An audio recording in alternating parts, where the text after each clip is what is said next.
UP के बागपत में सड़क हादसा, ट्रक और कार की टक्कर के बाद दोनों गाड़ियों में लगी आग की चपेट में आने से 4 लोग झुलसे। दिल्ली में प्रदूषण की मार, 379 दर्ज किया गया AQI लेवल, लोगों का हाल बेहाल। झारखंड के देवघर में बीजेपी में शामिल हुई मंडल मुर्मू, निशिकांत दुबे का बयान, कहा हेमंत सोरेन सरकार से त्रस्त होकर इन्होंने बीजेपी की आइडियोलॉजी को स्वीकार किया। यूपी के कानपुर में सपा महासचिव शिवपाल यादव का बयान, कहा गड़बड़ी पाए जाने पर अफसरों का नाम नोट करें, समय आने पर सबका हिसाब होगा। वाराणसी में सीएम योगी के बयान के बाद पोस्टरवार हिंदू जाति में बटेंगे तो बांग्लादेश जैसा कटेंगे का लगाया गया पोस्टर लगने के बाद पुलिस महकमे में हड़कंप। नीतीश कुमार ने एक बार फिर से सबको चौंकाया। पटना में आयोजित एक कार्यक्रम के दौरान सीएम नीतीश ने छुए बीजेपी के पूर्व राज्यसभा सांसद आर.के. सिन्हा के पैर, वीडियो सोशल मीडिया पर वायरल। वक्फ संशोधन विधेयक के लिए संयुक्त संसदीय समिति 4 से 5 नवंबर को करेगी बैठक। बीजेपी सांसद जगदीप्ता पाल का बयान, कहा जेपीसी भेजना चाहते हैं किरेन रिजिजू का प्रस्ताव। दिल्ली में यमुना के बढ़ते प्रदूषण का असर, पानी के ऊपर तैरते नजर आए झाग। श्रीनगर में हाईलर्ट पर सुरक्षा बल, ग्रेनेड अटैक के बाद श्रीनगर में सुरक्षा कड़ी, आतंकियों ने सीआरपीएफ के बंकर पर ग्रेनेड फेंका था। ग्रेनेड अटैक में 11 लोग घायल हुए थे। हाथरस में यमुना एक्सप्रेसवे पर डबल डेकर बस में लगी आग, यात्रियों ने कूद कर बचाई अपनी जान, आग की चपेट में आने से बस जलकर खाक। आगरा में रसगुल्ले को लेकर 2 पक्ष आपस में भिड़ गए, दोनों पक्षों में जमकर मारपीट, कई लोग घायल, मारपीट का वीडियो सोशल मीडिया पर वायरल। नोएडा में पुलिस और बदमाशों के बीच मुठभेड़ हुई है। मुठभेड़ के दौरान पुलिस ने 2 अपराधियों को गिरफ्तार किया है।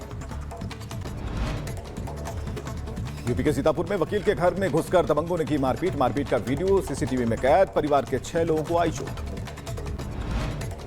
यूपी के बुलंदशहर में कार से बाइक टकराने पर बढ़ा विवाद, 2 पक्षों में जमकर हुई मारपीट और पथराव, हमले में 2 युवक घायल, पुलिस ने प्रधान पति समेत 2 को किया गिरफ्तार। यूपी के मैनपुरी में दुकानदारों के बीच जमकर चले लाठी डंडे, मारपीट का वीडियो हुआ वायरल, सूचना पर पहुंची पुलिस ने मामले को कराया शांत। पुणे के पिंपरी चिंचवाड़ में तेज रफ्तार कार ने दिवाली मना रहे युवक को रौंदा, मौके पर ही मौत। सीसीटीवी फुटेज में कैद हुआ हादसा, पुलिस मामले की जांच में जुटी। एमपी के सिंगरौली में देखने को मिला तेज रफ्तार का कहर, बस ने कार को मारी जोरदार टक्कर, एयरबैग से बची जान। टक्कर के बाद 50 मीटर बैक दौड़ती रही कार, हादसे का सीसीटीवी फुटेज आया सामने। श्रीनगर के लाल चौक पर आतंकी हमला, संडे मार्केट के पास ग्रेनेड अटैक में 12 लोग घायल हुए हैं। घायलों को इलाज के लिए अस्पताल में भर्ती कराया गया, सुरक्षा बलों ने पूरे इलाके को घेरा। सीएम उमर अब्दुल्ला ने श्रीनगर में ग्रेनेड हमले की निंदा की, कड़े सुरक्षा उपायों की मांग की, बोले आतंक के खिलाफ हर संभव कदम उठाएं। आज मुजफ्फरनगर पहुंचेगा शहीद जवान विवेक का पार्थिव शरीर, गांव शाहजुड्डी में होगा अंतिम संस्कार। जम्मू कश्मीर में आतंकियों से मुठभेड़ के दौरान शहीद हुए विवेक। एमपी के बांधवगढ़ में हाथियों की मौत मामले में बड़ा एक्शन, सीएम मोहन यादव ने वन विभाग के 2 अधिकारियों को किया सस्पेंड। हाथियों के हमले में मौत होने पर 25 लाख मुआवजा देगी सरकार। भीमसेना प्रमुख को धमकी देने पर लॉरेंस के भाई गैंगस्टर अनमोल बिश्नोई पर केस दर्ज, अनमोल बिश्नोई की तलाश में जुटी गुरुग्राम पुलिस। दिल्ली के खजूरी खास इलाके में फायरिंग से मचा हड़कंप, 2 बहनोइयों के बीच तीखी बहस में एक ने गोली मारकर दूसरे की हत्या कर दी, वारदात को अंजाम देने के बाद आरोपी फरार। यूपी के मैनपुरी में युवकों को झूठी पत्तल में खाना परोसने का आरोप, आरोपियों ने जाति सूचक शब्द देते हुए की मारपीट, आरोपियों की तलाश में जुटी पुलिस। यूपी के सीतापुर में गन्ने के खेत में मिली नवजात बच्ची, लोगों ने दी पुलिस को सूचना, पुलिस ने बच्ची को किया चाइल्ड लाइन कर्मचारियों के हवाले। यूपी के सीतापुर में डायल 112 के सिपाहियों पर लगा दिव्यांग को पीटने का आरोप, पीटने का वीडियो सोशल मीडिया पर वायरल हो रहा है। हरिद्वार में मनाया गया गंगा उत्सव, चंडीघाट में आयोजित किया गया कार्यक्रम। जम्मू कश्मीर के बांदीपोरा में बीएसएफ ने किया वुलर हाफ मैराथन का आयोजन, रन फॉर बॉर्डर मैन के तहत और सेव वुलर के तहत आयोजन किया गया।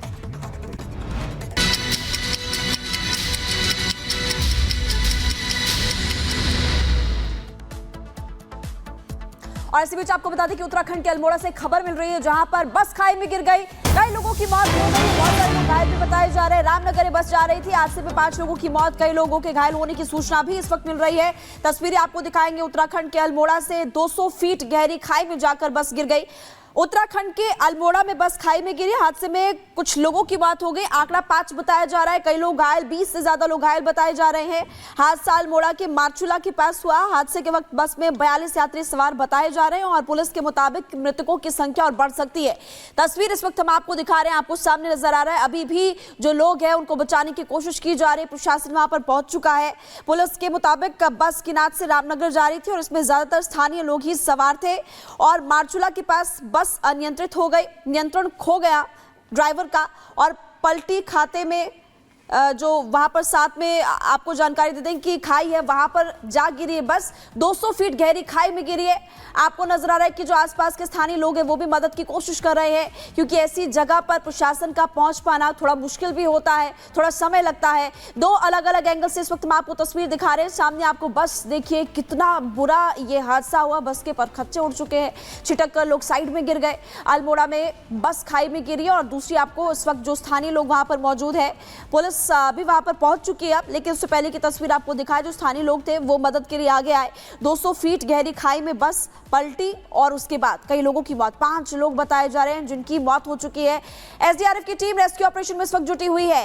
एसडीआरएफ मौके पर पहुंच चुकी है। पुलिस प्रशासन भी मौके पर पहुंचा, जिला प्रशासन भी मौके पर पहुंचा है और सड़क हादसे पर सीएम धामी ने भी संज्ञान लिया है कि जल्दी से जल्दी जो लोग घायल है उनको अस्पताल में पहुंचाया जाए। उनका इलाज अच्छे से होना चाहिए, उनको किसी तरह की परेशानी ना आए। सीएम धामी की तरफ से पोस्ट भी किया गया है अल्मोड़ा सड़क हादसे को लेकर के, जिसमें वो तमाम अधिकारियों को निर्देश भी दे रहे हैं कि जल्दी से जल्दी जो लोग घायल हो गए हैं उनका इलाज अच्छे से हो, उनको अस्पताल में जल्दी से जल्दी पहुंचाया जा सके। और दुख जताते हुए सीएम धामी भी नजर आ रहे हैं। हादसे के बाद अभी आप देख रहे हैं तस्वीरें, कुछ स्थानीय लोग वहां पर पहुंचे और उसके बाद एसडीआरएफ की खबर मिल रही है। माफ कीजिएगा, एसडीआरएफ की टीम मौके पर मौजूद है। रेस्क्यू ऑपरेशन लगातार जारी।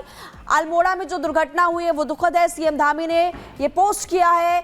घायलों को एयरलिफ्ट करने के निर्देश दिए गए। सीएम धामी की तरफ से तमाम अधिकारियों को निर्देश दिए गए कि तेजी से रेस्क्यू किया जाए, जल्दी से जल्दी जो लोग घायल हैं उनको अस्पताल में भर्ती कराया जाए, उनके इलाज में किसी तरह की परेशानी नहीं आनी चाहिए। और विवेक, एक और तस्वीर इस वक्त हम लगातार दिखा रहे हैं। और रतन इस वक्त हमारे साथ सीधे जुड़े हुए। रतन, बहुत बड़ा हादसा हुआ है, बड़ी दुर्घटना है और जो नुकसान हुआ है उसे देखकर ही रोए खड़े हो जा रहे हैं। इस घटना के बाद अभी अपडेट आपके पास क्या है, ताजा अपडेट क्या है? देखिए, जब ये सुबह लगभग 8 बजे करीब ये हादसा हुआ था अल्मोड़ा के, तो मुख्यमंत्री पुष्कर सिंह धामी ने स्वयं इसकी जानकारी ली, इस पर अपडेट किया। जो जिले के प्रशासन अधिकारी हैं उन्हें उचित दिशा निर्देश दिए। कहा कि जो घायलों को है इन्हें उचित इलाज इनको यहाँ पर मुहैया कराया जाए और जरूरत पड़े तो एयर एम्बुलेंस का भी यहाँ पर इस्तेमाल करके इन्हें अस्पताल पहुंचाया जाए। इसके साथ ही हादसे पर उन्होंने दुख जताया। एसडीआरएफ की जो टीम है वो इस वक्त मौके पर मौजूद है, घायलों को निकाल रही है। लेकिन जो ये बस है, जो ये हादसा हुआ है, लगभग जानकारी ये मिल रही है कि इस बस में 42 लोग सवार थे। अब तक जो जानकारी निकल कर आ रही है, 5 से अधिक लोगों की इसमें कैजुअलिटी हो चुकी है और ये आंकड़ा लगातार बढ़ सकता है। इस वक्त जो पहली प्राथमिकता है वो घायलों को जल्द से जल्द वहां से घटनास्थल से निकालकर अस्पताल पहुंचाने की है। मुख्यमंत्री ने स्वयं इस पूरी घटना पर लगातार नजर यहां पर बनाए हुए हैं और दुख भी यहां पर घटना पर गहरा उन्होंने जताया। लेकिन इस वक्त जो उत्तराखंड प्रशासन की है, मुख्यमंत्री की पहली प्राथमिकता वो ये है कि घायलों को जल्द से जल्द अस्पताल तक पहुंचाया जाए। और जो कैजुअलिटी की जो बात निकल कर आ रही है, ये आंकड़ा अभी बताना संभव नहीं होगा, क्योंकि लगातार वहां पर इस वक्त रेस्क्यू ऑपरेशन चल रहा है। जैसे ही रेस्क्यू ऑपरेशन समाप्त होगा तब पूरी तस्वीर निकलकर सामने आएगी। लेकिन इस हादसे से कहीं ना कहीं जो प्रदेश की तमाम जनता है वो इस वक्त दुखी नजर आ रही है, क्योंकि त्योहार के बाद जिस प्रकार से गढ़वाल में यह हादसा हो गया, यह निश्चित दुखदायी है। तो ये तस्वीरें बहुत कुछ कह रही हैं। उत्तराखंड में बड़ा बस हादसा हुआ है और ये तस्वीरें आप देख पा रहे हैं। प्राथमिकता है कि घायल लोगों को बचाया जा सके। और देखिए, दुखद हादसा आपको हमने बताया उत्तराखंड से हुआ। खबरों में आगे बढ़ते हैं, बात करेंगे किस तरह से मदनी की तरफ से बयान दिया गया। और अब आपको बता दें कि आचार्य देवकीनंदन ठाकुर की तरफ से भी टिप्पणी की गई है। कैसे बवाल और ज्यादा बढ़ गया है, एक तरफ मुसलमान तो दूसरी तरफ सनातन धर्म की बात करते हुए देवकीनंदन ठाकुर नजर आ रहे हैं। इसकी जानकारी आपको देंगे।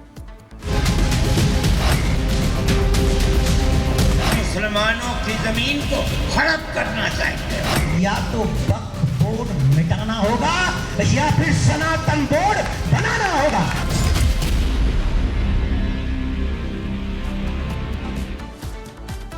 और कल दिल्ली के इंदिरा गांधी स्टेडियम में भारी संख्या में मुसलमान वहां पर इकट्ठे हुए और उनको बुलाने का मकसद तो कई थे, लेकिन बहाना वक्फ बोर्ड बिल का बनाया गया है। इधर देवकीनंदन ठाकुर की भी अगर बात करें तो वो भी धर्म संसद की बात कर रहे हैं, यहां पर सनातन बोर्ड की मांग उठा रहे हैं। तो अब मदनी और देवकीनंदन ठाकुर दोनों ही आमने सामने आ गए। एक रिपोर्ट आपको दिखाते हैं सीसीटीवी।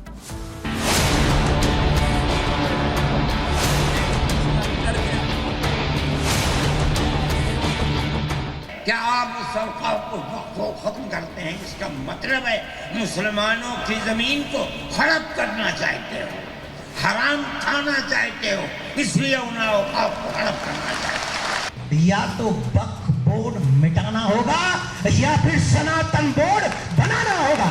आज अगर कोई आपसे उसके डॉक्यूमेंट मांगे, उसके दस्तावेज मांगे, क्या उसका दस्तावेज देना मुमकिन है? कुछ मजहब के लोगों ने षड्यंत्र करके हम लोगों को इतना बांट दिया।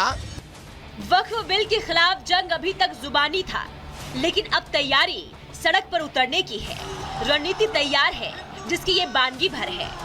अंदर खाने बड़े विरोध प्रदर्शन की तैयारी है, लिहाजा अब मुसलमानों को वक्फ बिल के खिलाफ उनके धर्म के ठेकेदार सरेआम उकसा रहे हैं। भाईचारे का नाम लेकर वक्फ विरोधी माहौल बना रहे हैं। इस मुल्क को मुल्क में रहने वालों के लिए जहन्नम बना रहे हो। जमीयत उलमा इसको कबूल नहीं करती। जो हो रहा है वो मुल्क को आग लगाने के लिए, दस्तूर को आग लगाने के लिए हो रहा है। हमारी ये पॉलिसी है कि हिंदू, मुसलमान, सिख, ईसाई सब एक दूसरे के साथ भाई भाई है। तो अरशद मदनी वक्फ बिल को देश के भाईचारे में आग बता रहे हैं। दिल्ली में भीड़ लेकर इकट्ठा हुए मदनी मंच से सीधे सीधे मुस्लिमों को अपने एजेंडे के मुताबिक चलाने की कोशिश कर रहे थे। मदनी ही नहीं, मंच पर मौजूद कई मौलानाओं ने भड़काऊ भाषणबाजी की। मुसलमानों को बरगलाने में कोई कसर नहीं छोड़ी। खुदा न खास्ता अगर ये कानून बन गया तो हमारी मस्जिदें, हमारे मदरसे, हमारी ईदगाहें, हमारे कब्रिस्तान, हमारे शिया भाइयों के इमाम बारे, दरगाहें, ये सब के सब इनका वजूद ख़तरे में पड़ जाएगा। इसलिए ये बड़ी अहम लड़ाई है और पूरी क़ुव्वत के साथ हमें इस लड़ाई को लड़ना है। और जो कुछ मिल्लत के कायदीन जो आवाज़ दें, उस आवाज़ पर लब्बैक कहना है। आपको क्या दर्द है? क्या आप उस औकाफ को खत्म करते हैं? इसका मतलब है मुसलमानों की जमीन को हड़प करना चाहते हो, हराम खाना चाहते हो, इसलिए उन औकाफ को हड़प करना चाहते हो। वक्फ पर मौलाना अरशद मदनी और देवकीनंदन आमने सामने हैं। वक्फ बोर्ड पर कानून के बीच सनातन बोर्ड की मांग गूंजने लगी है। मदनी मुसलमानों को विरोध प्रदर्शन के लिए तैयार कर रहे हैं। 5 लाख की भीड़ इकट्ठा करने की हुकार भर रहे हैं, तो देवकीनंदन 5 लाख का जवाब 10 लाख की भीड़ से देने का दम भर रहे हैं। इस्लाम को फलता फूलता देखें, ये इनसे बर्दाश्त नहीं होता। मगर याद रखें कि अल्लाह का ये चिराग नहीं बुझेगा, इसे बुझाने वाले बुझ जाएंगे।